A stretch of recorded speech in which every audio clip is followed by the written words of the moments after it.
What's going on, everybody? Welcome to episode 274 of Hobby Hotline. Tony here from Cousins Collectibles, and I'm happy to be joined by two gentlemen that know a lot more about cards than I do. First guy over here is Mr. Horatio. Horatio, how you doing, brother? Tony, doing well, man. Thank you. Glad to be doing the show with you guys. First time doing this at 9 p.m. It's almost my bedtime. Just be warned. I know I was sitting on the couch watching basketball, struggling to stay awake, but I'm here.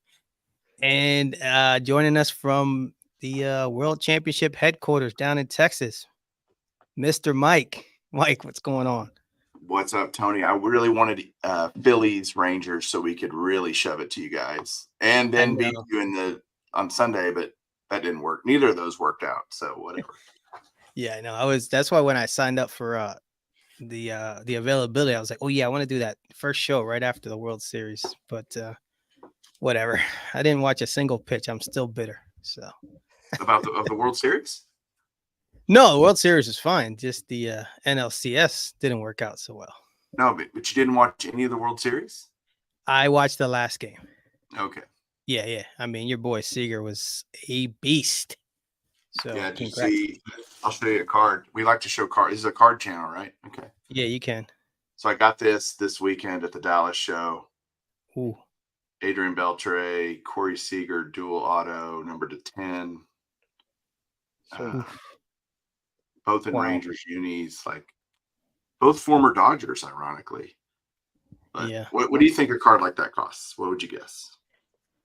Ooh, especially right now down there in Texas. Yeah. Yeah. Are those stickers? They're both stickers, unfortunately. That's true. Okay. 1,200. Okay. Horatio, what do you think? I was a little lower, but I'd say with maybe 500. Okay. So they had 600 on it. I paid 300. Nice. Oh, nice. I basically talked down the card so much that I got, and then I had to flip for it too. I had to do a flip because they wouldn't go any lower than 350. I said, let's flip for it, 300 or 350, and I won the flip. So I honestly think I a little bit overpaid for it, but it was too cool not to come to the house here with me. I like that. Very nice. Congrats. I wanted to ask you, did you make any World Series impulse buys? Because I know as soon as these games are over, Topps now immediately begins to spam our email boxes. Inboxes. Topps Now envelope right here. But this is actually an LCS card.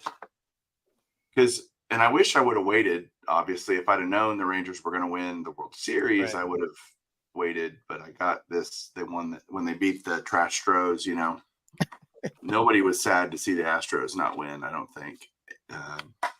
Then now there's the Topps Now. There's a whole commemorative set that's out for a month instead of normally the 24 hours or 48 hours that they'll put a card out for. It's going for a month, and they're $45 a piece. And I'm kind of like, yeah, do I really want to pay that? And I haven't bought any yet. I know I have time. That's why I'm kind of like, do I really want this? I can get it. It's not.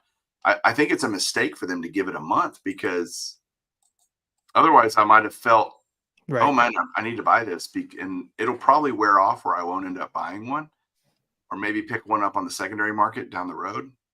But thanks, but no thanks. You could buy 10 for $4. I think it was $4.10, so about $41 a piece instead of $45. Yeah. No, I just maybe I like there's a commemorative Funko lineup thing. That looks pretty cool. But I'm not a Funko guy, so I'm not going to waste $80 on that either. Listen, all this stuff is at Horatio. Have you ever purchased a card or something like that, like right after a sporting event where your team kind of won and you like just bang, I want that right now, and kind of get you sucked into buying something like that? Unfortunately, I haven't had that kind of success with my major sports teams. I'm a long-suffering Mets fan. Okay. So you guys know. But no, what I'm fascinated with is the fact that I think the story was underplayed. I think completely was the fact that the Rangers won their first World Series ever. Like, I mean, and they've been playing baseball for so freaking long. Like it wasn't quite Boston Red Sox or Chicago Cubs territory, but I mean, it was 50 plus years, right? Yes. At the organization. And so I saw on Twitter a guy that broke down crying. And I almost saw I stared into my own future, maybe, 20 years from now when I see the Mets maybe win one, if ever again, Yeah. But that must be amazing with the, I don't know that that's getting enough attention, like how excited or how momentous it was for those fans. Well, as a fan, lifelong 50-year-old guy who's never, been close. 2011 was close. We were one strike away twice and still lost. And to watch it, I had my wife, she was filming me. I had a video on my channel about it. The last out, the last strike, all that. And I thought I was going to just break. Honestly, if you would have told me before the game, yeah, I'm going to break down, I'm going to be bawling like a kid. And I didn't. I think, just shocked. It was, holy crap, we actually won. And I didn't cry, I still haven't cried once over it. I'm super thrilled and super excited. That's not true. I did cry when I listened to our hometown announcer who's been with the team, for 30 whatever years, when him making the laugh, they replayed the last call of the last out. And that kind of got to me emotionally to hear him do that. But it's a great thrill. I mean, at least Horatio, the Mets have won in, what was our last win? 69? 86. 86. Oh, that's right. Of course, Yeah. 86. Of course. Yeah, I was 3 years old. Okay, I remember watching. I'm older than that, so I remember watching that World Series, and I thought the Red Sox for sure were going to break the curse, but Miracle, the Mets had different ideas. Yeah, Ray Knight, Mookie Wilson, Gary Carter, Kevin Mitchell, even Jeez.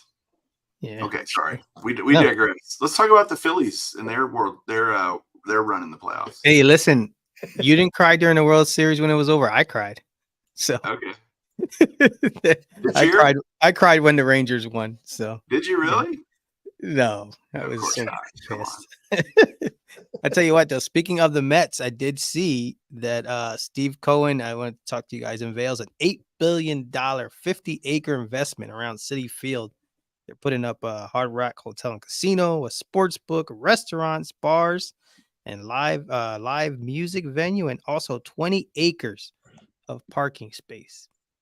Is that a big deal up there, Horatio? Yeah, I mean, it's sort of a big deal. I don't know how feasible that is. Like, if anybody that's ever visited Citi Field, there's some area, like there's some industrial parts that I guess can be built up, but I mean, you're surrounded by a major highway. The stadium is, and then beyond that is just a bunch is residential. High rise apartments and things like that. So I don't know where that space is going to come from per se. I know they got some stuff around like where they had the World's Fair and things like that in the past. But at the end of the day, I think it's a big deal in terms of like making, I guess, the Mets, or even like I guess baseball more of an attraction in the city, right? Like, because it makes me think about what it is when you attend a baseball game, right? I mean, you go in, you come out, and then that you call it a day. I feel like he's following sort of like a model similar to maybe what the Braves have, where they're kind of, you're building up this whole kind of complex around the stadium and make it more of a tourist attraction. I don't know if you've ever been to the Braves field, but it's pretty marvelous how they kind of built a city around the stadium.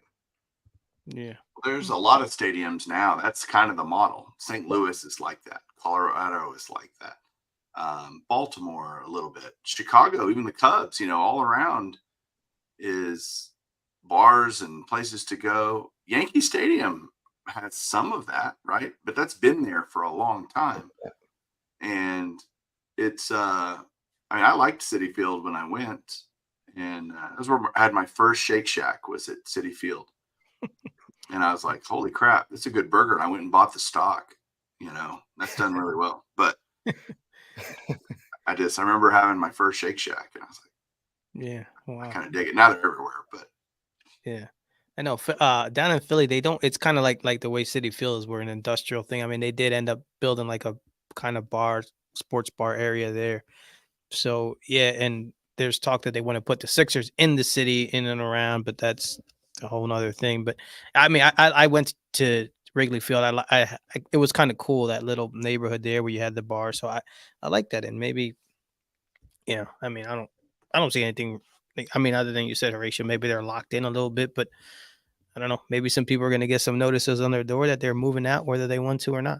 how I many hope. billion? How many billion? Sorry, Horatio. 50. Did I say 50? Forget It's a what it lot of was. bees. Yeah, it's a lot of bees. A lot of bees. Oh no, 8 billion. 8 billion. Sorry, 8 That's billion. still a lot of bees. Yeah, for sure, for sure. So we'll have to see. Um, Now, Mike, you touched on the Dallas Card Show. You had your first time setting up as a dealer. I did. How was that? Uh, Different. I'm not used to having to be forced to sit at the table, and I still walked around a lot because there were two other guys with me, and so we kind of took turns walking around the show. But I'm used to just walking around and coming and going as I please. If I want to go home, I go home. If I want, get there when I get there, kind of thing. And it was different to, show opens at this time, it closes at this time, and it was a different experience. Enjoyable, just different kind of enjoyable, and certainly it's way more fun to be sitting at your table talking to people than just sitting there and no one coming by. And that was the problem a lot. There were hours and hours of the show where it was pretty dead in there. And this is the Dallas show, kind of probably the second biggest show in the country, right? But Mhm. maybe third now behind Burbank Yeah. in terms of attendance, but still a very big show. And there were times certainly when it was busy, but the mania in the hobby is, I think, certainly wearing off. And I think the hobby is getting tired of card shows. I think there's just too many of them. And there was a time when that was needed. And now to me, card shows are events. Like I don't want to have one every other week where I'm like, it Right. becomes just not as special if you do it all the time. So you know, let it be, let it percolate a little bit. Let some time. There's a Dallas show every other month. It's like, I'll go to the next one, is Yeah. how I think. But overall, good experience. Nice, nice. Horatio, any thoughts on just show like that, show fatigue or things like that? Maybe too many shows. I don't go to too many shows besides local ones, like very, very local ones. They have they have it here on Staten Island once a month. And what I mean by local, I mean it's like 5, 6 guys that I've gotten to know, and they just kind of get together once a month, and then they send out a text. We'll be there at a bowling alley. Mhm. So that's what I do mostly. But I'm just curious, about like, Mike, what was your objective there? Like, were you there to get the experience of what it's like to be a dealer? Were you looking to, see if you could make I don't know, buck, just move some cards around and see if you get some new stuff in? Yeah, what was that like? Yeah. So you are not familiar. I'm a collector, like deep, deep collector, right? And I never sold, and I bought a collection recently a couple months ago. And there was a lot of stuff in there that I just didn't need, want, or whatever. And I'm like, I sold 11 boxes of 87 tops, for example, or a bunch of 80s football sets, and just stuff that's not in uh, my card world. And so I was just trying to get rid of a lot of bulk stuff that I just didn't need hanging around collecting dust. So my goal was pay for the table, pay for the room, and get some money for cards, which I ended up, like, as soon as I made the money for the room, I put it kind of in my pocket and said, okay, or for the whole cost, which was close to $1,000, by the way. A table, renting a showcase, hotel room, all that, close to $1,000 for the weekend. Put that in my pocket once I made that, and then all the rest I basically flipped for cards I didn't want and was selling, and then I'd go out and spend that money on Right. cards that I wanted. You know, I think net profit, if I'd taken out the card money, it was a $3,000, $4,000 show, Wow. but Yeah. that was nothing compared to some of these guys are making 50, 60 grand a day. You know, at the card show. So, because they're selling either tremendous amounts of cards, right, or bigger cards. You can sell one card for 10,000 or 10,000 cards for $1. It's the same amount of money, Right. but lots of value boxes, lots of not a ton of vintage, which if that's my thing too. I'm a vintage guy, so I showed a modern card that I bought, but whatever, it's that was my goal really, Horatio, was flip cards that I don't want to cards that I do. Yeah. When you say that people are making $50,000 to $60,000 a day, that to me is like mind blowing. Like, because I find it just as a sort of like I'm a collector too, but like whenever I try to move something here and there, the idea that it's so hard sometimes. I sell 80% of my stuff for a loss, and I'm fine with, the other 20% sort of kind of makes up for it, but not really. And I just, I feel like it's the guys that are dealing and traveling from show to show. Those guys are pros, man. They got to know exactly what they're doing. I guess buying in bulk and you know selling. It's all of the above, and I think it's volume is a huge part of it, and they know next week they're going to get a whole bunch more cards and they're going to sell those, so it's turnover. And it felt like there were a lot of people there, just willing to sell cards. Like, hey, I want cash. Cash is more important right now than inventory. And so there were lots of money flying around. And again, I think I could sell every card I have if I wanted to, if I priced it right. True. Not based on what I paid for it, but based on a price that's attractive to someone who wants to buy it. I mean, I bought the Beltre Seager for $300. I might have been the only guy there that would pay $300 for that card. Most people would pay $150, $200, whatever they might. We all have a place. You could have priced that card at a point where it would be gone immediately, right? Yeah. Every card could be sold. If there's a 52 mantle for $1, I'm buying it, happily. Here's my $1. Right. Yeah. And you just go up the cost threshold on every card to a point where would I pay $100 for it? Of course. $1,000. Yes.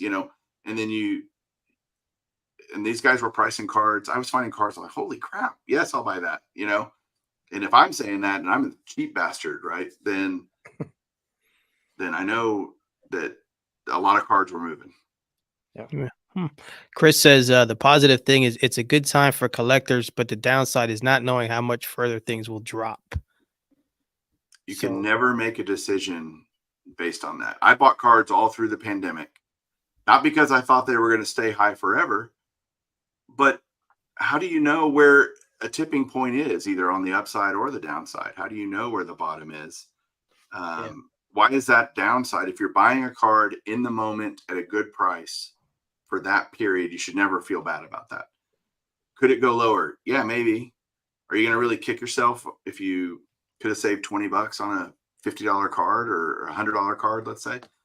Is it really that big a deal? Now, if it's a multi-$1,000 card, obviously the numbers change, but it's still the same concept. Yeah. It's not tricky when to buy. You buy when you get a card I only buy below comps. So if it's below comps, and that's where comps are, comps can change tomorrow. Don't get hung up on that part of it. Just feel like I made a good buy for the moment, especially if you're not flipping it. Who gives a crap, Yeah, I'm with you. We'll go through them later. I have a whole stack of them that's exactly why I bought them. That exact thinking is like, good price. It was cheaper than it was before. Yeah. And I'm keeping them. I'll grab it. And if it goes down, you're not going to go back and go, oh man, I should have. What are you going to do? You can't. Then you'll never buy cards, because if you can predict the bottom, dude, I want to sign up for your newsletter, or whatever. I want to watch your podcast, because no one knows. Since no one knows, you just do the best you can with the information you have in the moment. Yeah, that's fair. Another comment here, Chris. That's wisdom. There you go. It's that hat, man. You got it's like the vibe going on. It's 40 years of doing this and saying, yeah.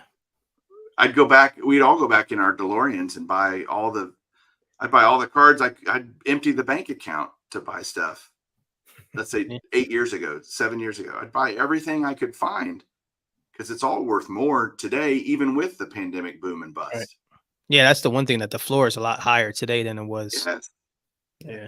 So Chris says it's amazing to me how people still think Fanatics is going to not overprint in order to 10x the hobby. Cards are now in Costco again. I wish I had the money to buy the Mano. At least I got the Ryan rookie.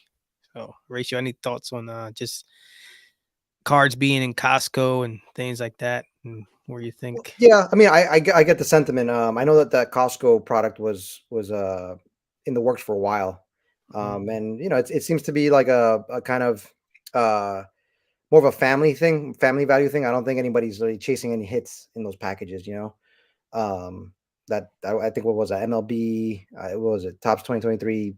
I forgot the series, but Yeah. it's meant to be like bought for the holiday season and kind of, I guess, be like a thing for kids and stuff like that. Pops Um, holiday.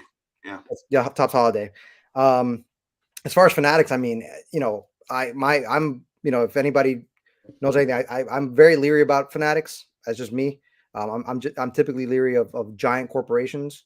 And the reason I think this is because, and I'm not trying to, paint Fanatics as the devil or anything like that, but it's a different kind of company. It's not just a card company, right? Mhm. It's a merchandise company, online retailer, gambling.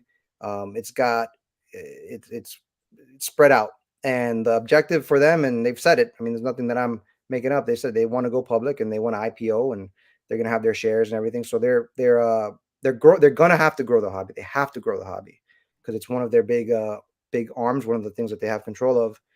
Um, and he's right. Like, how are they going to grow the hobby? I mean, I personally, I think they're just going to try to, milk it as much as they can. And I think they can do some things really well, but I think that they're going to milk it as much as they can so that they can grow the entire Fanatics, which is not just a card company. It's a behemoth, really. Yeah. I think I saw somewhere, if it was publicly traded, it'd be the 250, somewhere like the 250th biggest company in the U.S., which includes all companies, like every single company in the U.S. 250th if it were a publicly traded company. So it's pretty darn big. Yeah. Sheesh. There is nothing, absolutely nothing that Fanatics can do to kill the hobby. They could print till the printers run out of ink, until they break down. It does not matter. It will not kill the hobby, because they're not printing more of these 74 tops, or, you know what I mean? Yes, it might make modern, ultra modern cards not a valuable thing. And so I would just say, I've lived through that multiple times. I was about And to say, we've seen that. yeah, the hobby didn't die. I think you can hurt the hobby. That's a very different thing, right? You can injure the hobby and not kill it, because there will always be people that want to collect stuff that has been out of print for a really, really long time. And so if you're a modern, ultra modern collector, I would be shaking in my boots right now, like going, this is going to suck from a value standpoint.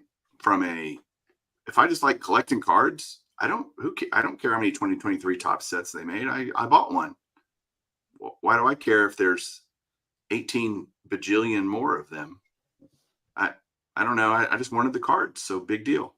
I'm not selling it again. It's that there's a part of the hobby that cares very much. Most of the hobby, collector wise, don't care.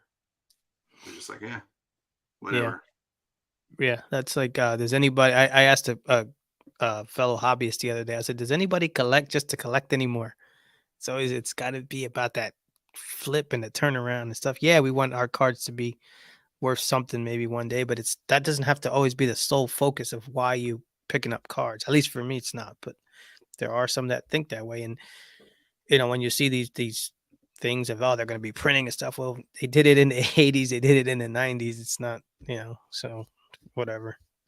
Let me get some of these comments back to when to buy. Cooter says that the key is not to get caught by FOMO and overpay. In most cases, there will always be other opportunities. Amen. Mookie, good old Mookie. Mookie says, "Let's go Mets." Glad the ground got a ring. Yeah, Cooter you're said, welcome. "There you You're go." welcome, Jacob. Isn't that amazing that they just, they had two of their, was it two or three of their pitchers, that two, at least two, correct? Well, Yeah, Scherzer went down before Yeah, the yeah. LCS. yeah. So it's crazy. Cooter says, I personally don't care if another card is ever printed. There is plenty to collect already. So there you go. Double D says overprinting doesn't bother me either. So there you go. Well, those are all vintage guys that are saying that. I mean, Right. Cooter Tom he's a vintage guy. Yeah. There you go. Carker said, "Hey Mike, when you get done talking about top sets, I need to show you the Roger Marisol I just found in the basement collection." He's so full of crap. He's so full of crap. So Garrett was with me at the Dallas show, and I don't believe him. He's probably yanking my chain. I guess we'll find out. I'll let y'all know later if he's Yeah, full of crap or not. for sure. Let us know. Speaking of card shows, Mike, you had something about a 24/7 online card show you wanted to talk about.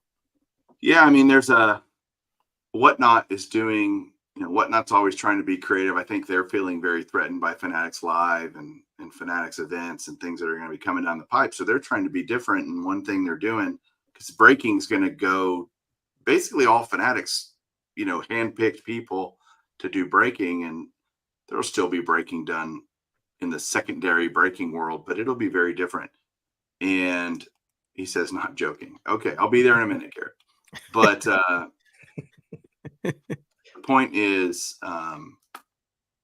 Whatnot's trying to do something different. So they're doing this 20. They're picking a weekend and they're designating it as this online card show. And you can go. There's 1,000 dealers over the weekend showing cards, doing streams, selling cards. Something like So like a telethon? yeah, right. Jerry Lewis will be there, Yeah, wrapping up the with the bow tie like yanked to right. the sider. Yeah, I mean, is that what it is? Because I'm like, when you Horatio said like online Kuchar. card show, I thought you Well, meant like well, where here's my biggest criticism of it is if you go on Whatnot, and if you're not familiar, you can go on there right now, and there's probably 50 people selling cards on live streams and all kinds of different stuff, vintage, mostly ultra modern, basketball, football, any sport, right? At any given time. Well, if you're going to have 1,000 dealers over the weekend, you're going to have so many competing streams. Think about a regular card show, right? You walk in, there's all these dealers, right? And the tables are all set up. And you can walk around and go see each dealer. If all the dealers there's tons of overlap, I can't go watch everyone's stream at the same time. I can't watch 10 at a time or 50 at a right, time or whatever. I can only watch one at a time. And if that person doesn't have cards I like, I've wasted that time where I could have bought a card in another stream versus at a regular in-person show. If this table doesn't have what I like, I just go to the next table. You know what I mean? I can just move along uh, more simply, I guess. And if there is a card at another in another stream that sells, there might be 100 cards that I would buy, but I don't see them. I don't know. A lot of them are piss poor at putting their inventory, preloading their inventory, which is something they can do where you can go into somebody's stream if they just start and see everything they're going to sell. If they do it right, which I think is really smart, because then I can scroll down that list and not sit there for an hour and hope that they bring up a card that I would want to buy, but I can see, oh, that's coming up later. I want to make sure I get back for that because I want to bid on that card. Most of the guys will just they're selling 100 items, let's say. They'll just say 100 cards. right. And you have no idea what those 100 cards are. I just immediately go, nope, I'm not going to just sit here and waste my time. It's like at a card show or a table. I instantly see modern, ultra modern basketball. I don't have to waste my time at that table. I can move on to the next one that'll have more stuff that I'm interested in potentially buying. So that's the criticism of it. I'm not saying it's necessarily a bad idea. I'd love to hear y'all's opinions about, is it a good thing or a bad thing? That's just kind of my critique of it that I'm going to throw out there. Gotcha. Hey, Go Tony. ahead, Horatio. I know you had you were comparing it to what goes on Twitter, and then Yeah, sure. But I mean, yeah, you bring up a really good point, Mike. I guess it's more of like the way that the software is, right? The way the program is. I've been on Whatnot, a handful of times, kind of checked out some different streams. And you're right. If you don't have an appropriate way, now that I hear you talking about it, to sort what people are actually selling. Like if let's say I'm a seller, right, and I'm able to say, okay, I've got these players for sale, and I've also have or I have these teams for sale, and you could just and every seller does that, right? And then you click on say New York Mets, and then you get all the dealers that are selling New York Mets cards, and you can click on their streams and then just interact with them one on one and be like, hey, I heard you're selling, I saw you're selling New York Mets. What do you have for sale? So you know exactly what everyone has, but Whatnot I don't think is built that way right now, right? They don't have the capacity to do that. It can be. You just have lazy sellers that don't want to upload their Okay. They don't want to preload their lists. And I've sold on Whatnot once, and I preloaded my entire list. It also allows people to pre-bid. Like if you can't be on the stream, but you know tomorrow at 2 o'clock there's going to be a sale with a card you like, you can put a bid in today, and it'll place your bid for you tomorrow if you're not there. But we already have 24-hour, 24/7 buying. It's called eBay, right? There's already a card show going on every minute of every day of every month of every year. So, and there's a lot more selection on eBay than there is on Whatnot. What I will say, positive thing about buying live on Whatnot, dude, you can steal cards. I mean, you can absolutely get cards for pennies on the dollar because, again, there might be 30 people in the stream. Not a ton of these are very widely attended. They're trying to build their audience, right? But if you're in there with 30 guys, you might be the only guy that gives a rat's butt about that card. If it was at a card show and sitting out there, there would be a lot more people. You just have, you know what I mean? It's just in that moment, the right guy or girl might not be in the room to watch it, to bid on, that would bid it up and want to pay more. So you can just get super crazy good deals.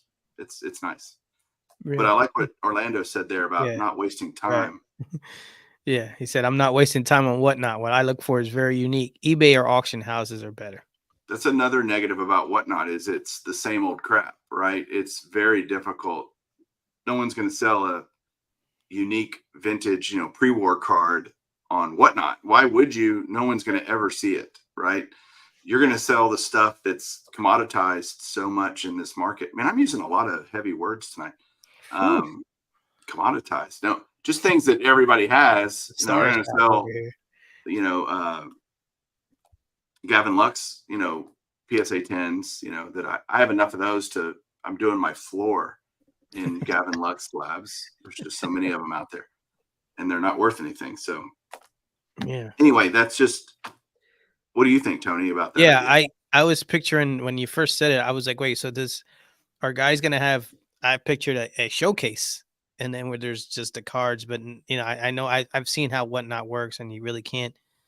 And now that you say it, I'm like, damn, that's right. It's like how many, if they're all on at the same time or however they're going to do it. I thought, when I thought maybe it was a telethon where they picked maybe 50 dealers or whatever, and each hour, well, it's, what is it? Is it only a day, 24 hours? Is that what it is? No, it's a full weekend, but again, 1,000 dealers. So that's, break you're that not up. You're going to have tremendous overlap no matter how and who wants the 2 a.m. to 3 a.m. slot? Right. No, thank you. Although those are probably where the best deals are at. It's like whoever's awake is taking that. I know that rookie for $1. Yep. Yeah, exactly. I know that the mascot app, they that's kind of like an app where you can list your cards and it's connected to eBay and all kinds of things. With one click, you can put it on all kinds of platforms to sell. They have a deal with the Philly show coming up in December where the dealers can upload to the app what they have in their case or whatever they want to highlight or something. You pull up the app, and if you're looking for whoever 1980 Topps Bird Magic doc, you can put that in and it'll tell you exactly which dealers have it, what table, and where they're at. So I think that's pretty cool because it kind of helps if you're looking for a specific card and you don't want to walk through all the cases. That kind of helps. And I think that's brilliant. Yeah, I love it. Yeah, it's really cool. The guys over at Mascot, they announced that. I was like, wow, that's nice. That's like a game changer to me, to be honest. So then when you said this, I'm like, well, is it going to be like that? But no, they're going to have tons of overlap. So I'm wondering then, are the dealers going to be bummed out if they have a bad show? Because it's like there's 1,000 of us all going at it at the same time. Although you can do, like you said, you can do that at an in-person show, but it's a lot different because you can go to each dealer. There's no way you're going to go to each dealer online. It's just not going to happen because you'll Well, be y'all walked around shows. I can instantly see a table that I'm not right. going to be in, and I can move right. There's no time wasted versus going into a stream. And if they haven't, listed their inventory that they're selling, how long do you have to sit there till you really kind of know what it's about? Uh-huh. And Horatio mentioned, typing in New York Mets or a player or whatever, Richie Ashburn or somebody, Babe Ruth.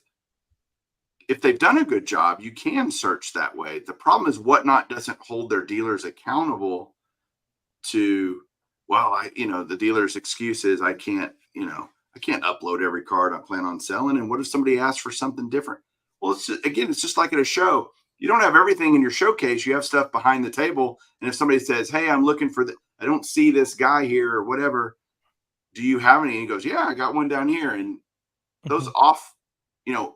off script sales can still happen.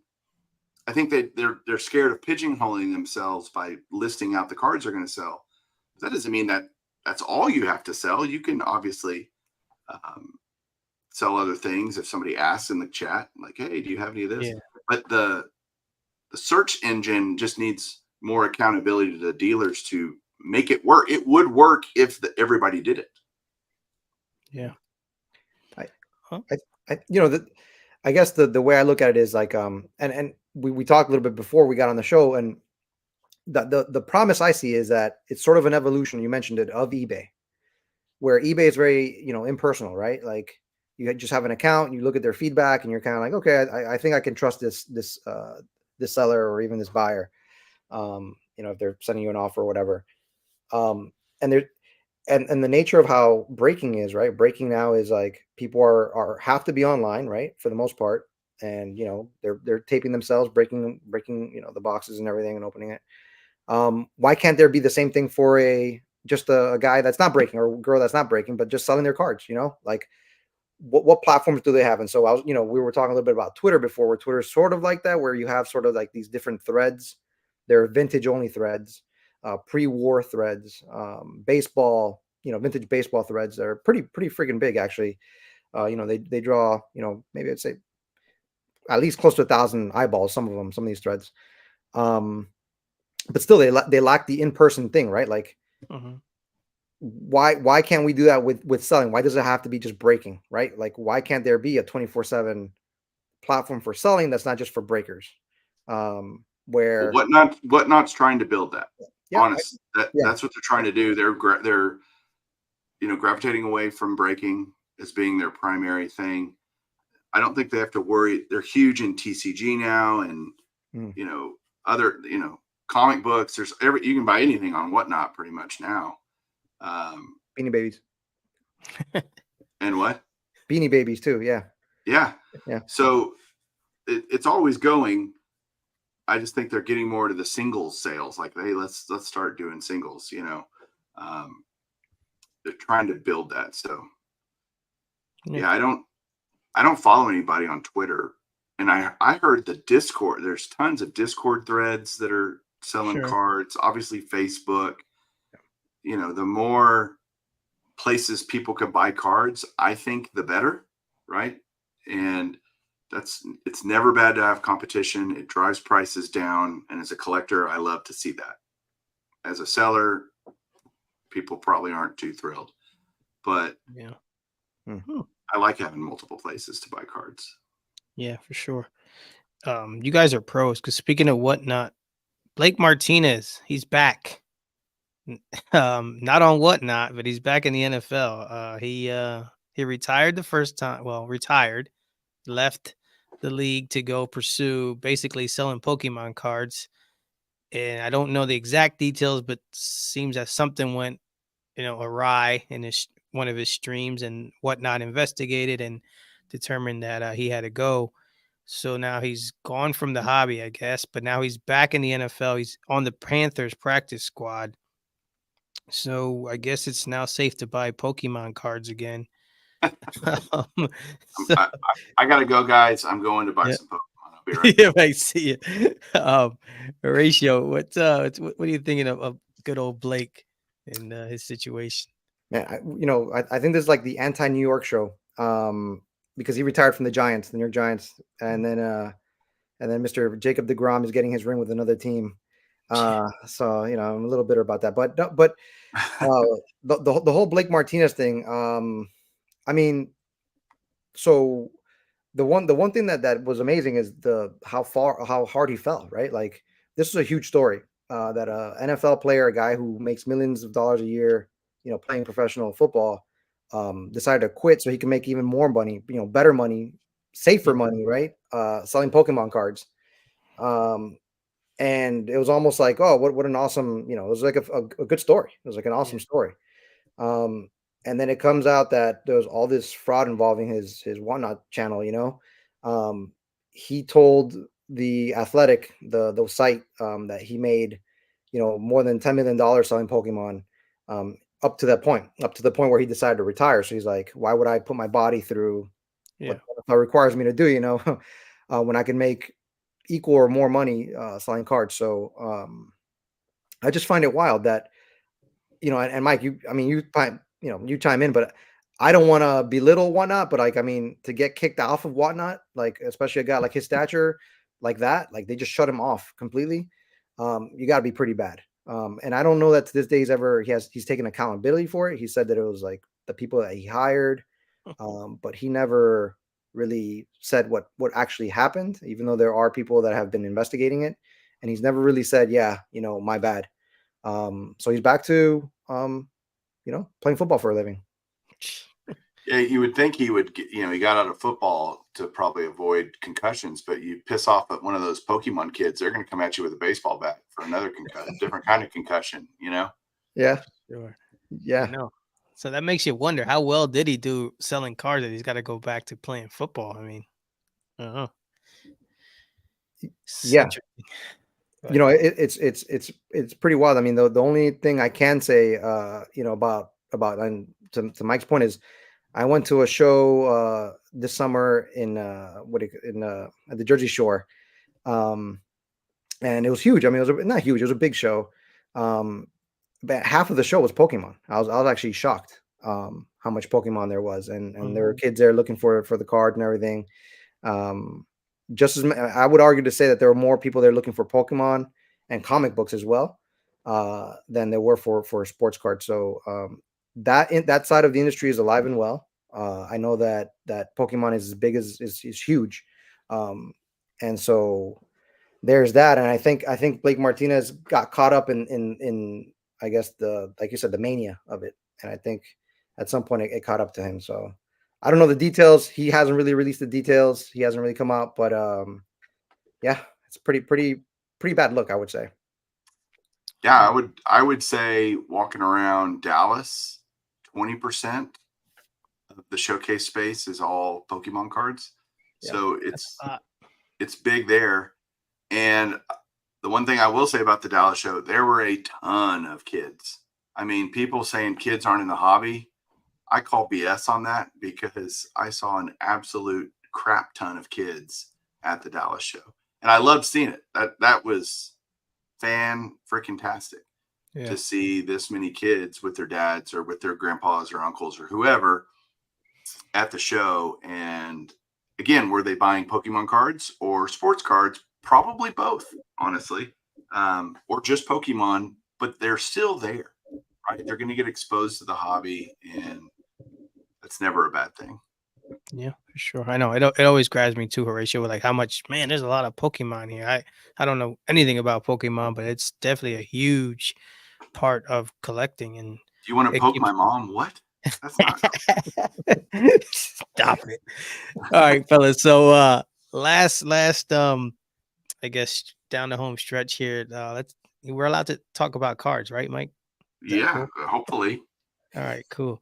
Horatio, any pickups or targets you got? Um, let's talk some cards here.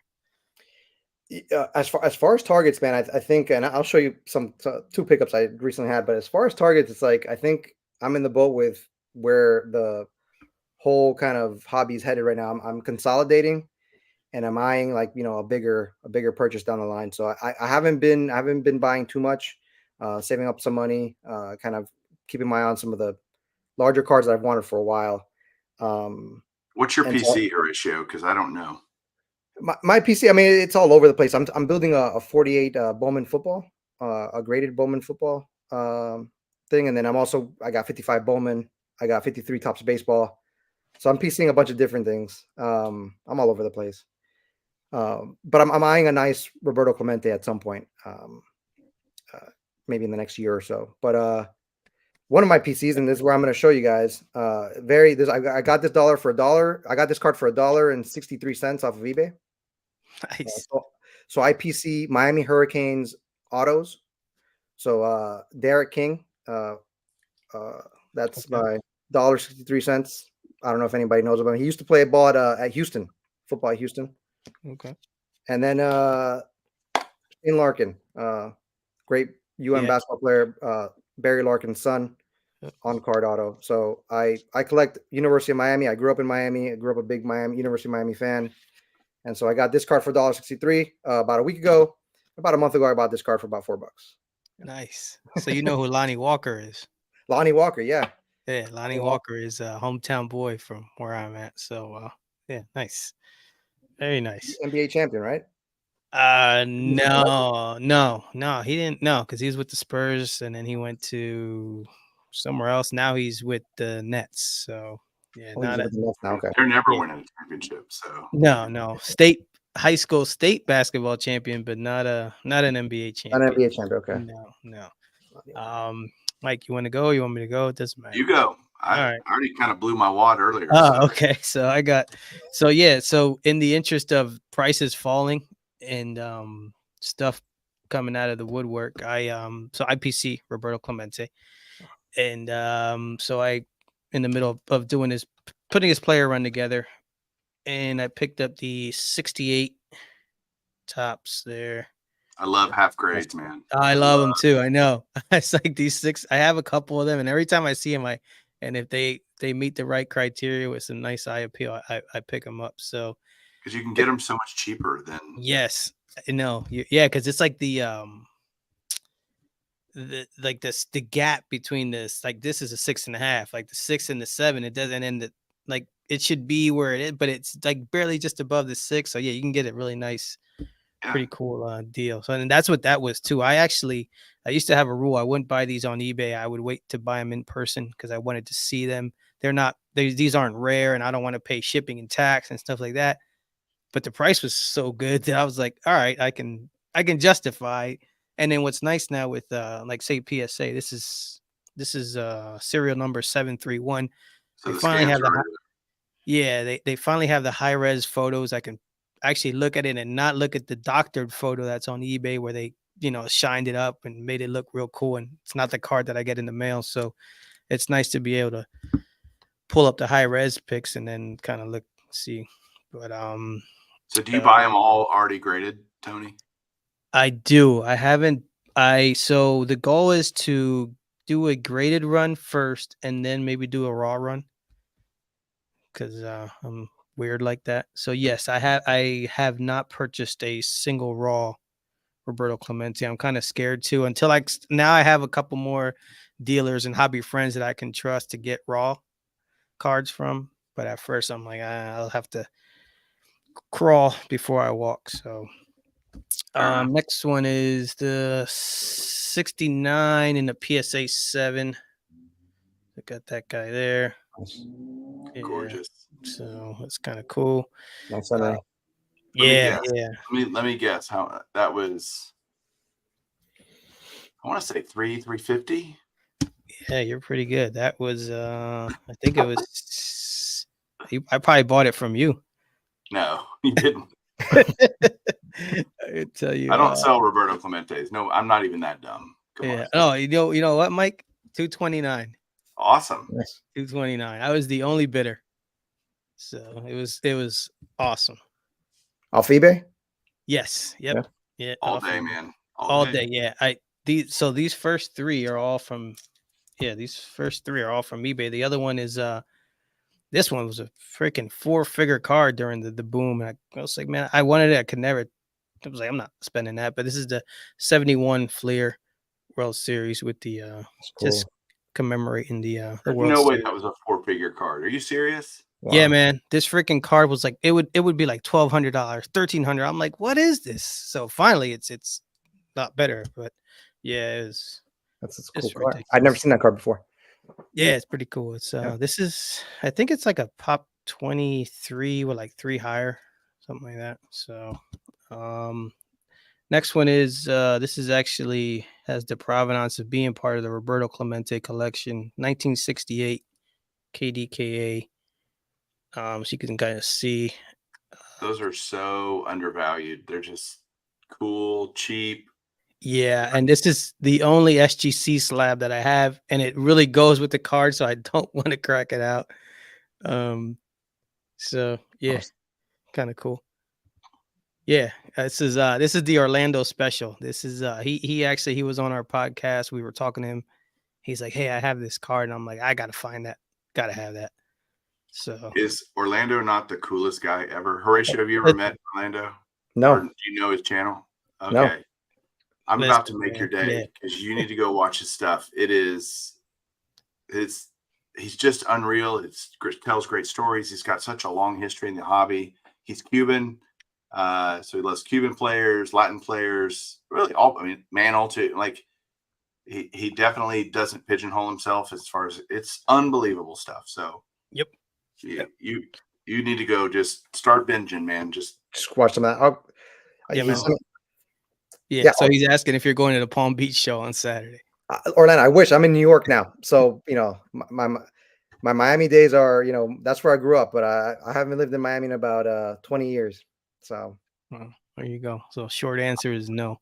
I got 2 more, then we're done. But yeah, to echo Mike's, yeah, Orlando's channel I will check is out the phone. sweet, man. And like I said, he runs. You'll learn. I've learned a lot just watching his channel. Next one, this was actually a trade. Talking about consolidating, I traded 5 for 1, and it was a bunch of cards that I bought during the beginning of the hobby that I really don't I know have what that any is. I connection want to. that card. Oh, it's Got the autographed. Holy crap. So I had the 5 not autographed. I was able to package that with a bunch of cards that I just don't love anymore to get the 5 with the autograph. Dude, that is so So sweet. And the Dr. yeah. J inscription. Yep. Yes, sir. So yeah, that was a 5 for 1 deal. I'm over the moon about it. Those are 5 cards I don't really care about too much, and that was it. And the last one, this was actually, and like all these cards I've picked up have been all under what they used to. I mean, obviously all cards are down, but significantly less than what they were going for during the last 2 years. And the last one, I can get this out of here. This was another trade that I did a cash. This is a card I've always wanted since I got back in the hobby. I had been chasing the unautographed one, but I was able to get the autographed one. Oh wow. Wow. 80 tops, 5 with the 10. And the autos are really bright. I don't know if they show up well in the screen, but yeah, this is kind of like at the top of my PC right now. So, That's Dude, huge. color yeah. me jealous. Oh my Yeah, that's gosh. huge. Dude, I hadn't bought a card in about a month and a half, and the last week things all kind of fell in line. Being patient has been pretty worked out. So it's like, I mean, like you say, you're building the bankroll. It like when you're able to find something that you're looking for, man, it's just like it was no brainer. And yeah, so Yeah. been And a that's a pretty good. card that autograph rookies are, I think, going to be a staple in the hobby going forward because there's only so many of them. They're just naturally rare. The Bird Magic Dr. J card is not rare by itself. It is Right. rare autographed, right? Yeah, that's the thing. And, So the pop is like this one is like 300 and some, where like the unautographed one is in the thousands. right. So And the players touched it. I mean, there's just so many cool, like you just go, that just scratches every itch for me yeah, in the hobby, that kind of stuff. I mean, I just bought this. The story with this Dave Winfield's rookie, 74 tops. 1.5 on the card. I could care less. The auto's a 10, which is what really, because I have the card itself in a much higher grade. But it's just rookie and great signature right where you want it kind of thing. The card itself doesn't look. I looked at it over and I was like, is this really a 1.5? I don't know. But I was seeing these. I wanted one of these. I was looking at the show. There were several at the Dallas show. 180 was the cheapest, 200, 250. And I'm like, God, no, I was looking at comps. They were 150-ish, and I didn't want to really haggle on it that bad. So I went on eBay just for giggles, and I saw one that was ending on Friday, 7 hours after I looked, because I looked around at all the dealers, and I'm like, maybe I can find one on eBay. How much are they? I paid $100 for this. Nice. And autographed Hall of Fame rookie, $100, slabbed already. I don't have to slab it. It's a 10 auto. Again, the card condition is much less important to me. I'd love a high grade card and a high grade auto, but I don't want to. Like my Jeter auto is the SP card is a PSA 5 auto 10. Like, great. I don't have to pay the 1010 tax when I don't. It's still a real card, right? Yep. That's all I really care about.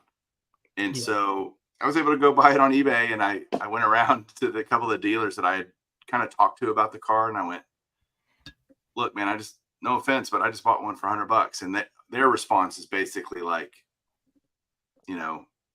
F you, my price is my price, you know? And I'm like, okay, sorry, you could have gotten money from me, but whatever. Right. Somebody else, some random stranger on eBay got it. Yeah. Sorry. I'm with you there though. I don't sweat the 1010. I mean, yeah, theoretically that's the highest you can get, but if it's a good halfway decent looking card and the auto's a 10, it's good enough for me. Yeah, so you're buying it for the auto. Yeah, and for it to be on a real card, right? Those are the two things that anyway I care about. And I think a collector shouldn't get so hung up on the first grade and be more worried about the second grade. Yep. What's wild too is a lot of times you'll see when these guys are signing and what they're signing for, so to get the Winfield, I don't know how much if Winfield were signing, say at the national, at the national. Yeah, he'd be $125, Yep. Easy. And his rookie cards probably, they all charge an upcharge for rookie cards. Yep. So I was shocked at the upcharges for certain things. I was like, I can't believe it. Like, and it's almost as if they knew, like, okay, you want to sign, it's going to cost you. Yeah, they know. Oh, yeah, they know. Yeah, trust me, they know. Yeah, I couldn't do it myself for that. Not even close, right? For $100, and then slab it, and then wait for God knows how long for PSA to get it back to me. Yeah. And all the time you're standing in line, missing out on looking at showcases at the show. So, I mean, that's how it is with that Dr. J, whatever. Like, if you were to go to around and get all three of them, it'll cost you more than just buying the card outright. So, but thank you to everybody for the compliments. Yeah, like I said, it's been a heck of a week in the hobby. I'm gonna have to now just I'm in recovery mode for a while now here. So, Are you still married? Are you still married? Yeah. She was like I said, it's another one. I was like, listen, I gave her the preemptive pep talk. I was like, listen, there's going to be a lot of stuff coming through here. I said, it's been a while, so I don't want to hear it. And, and we just, I had to, do the dinner thing and smooth everything over, but I'm still here, still in the house. I am living in the basement though now. So I have that going for me, which is nice, but that's where all your cards are anyway. So that's great. They're right here. So I'm like, yeah, look, they're here, they're there. So yeah, it's all good. But, so fellas, man, that's all I got for tonight, man. This was fun chopping it up with you guys. Before we get out of here, Horatio, let everybody know where they can find you. Yeah, I'm on Twitter. My handle's there, Murphyman. I'm writing for Hobby News Daily about once a month. Also writing for Sports Collectors Daily, a couple every so often, maybe once or twice a month there. So working on a couple of big stories, quote unquote big, in terms of just how long it's taking me to research and things like that. But hopefully you check it out. Nice. Mr. Mike. I don't do everywhere. Anything. Yep. I'm on Hobby Hotline. That's it. There you go. Throw a rock and you'll hit Mike. He's everywhere, man. So same with me, man. Cousins Collectibles, all that good stuff. But again, thank you everyone for joining us to chat. Appreciate you guys, and check out the boys, whoever is up on Saturday. I don't know who it is, but it's episode 275, and I'm sure it's going to be The best show ever. Go Cowboys.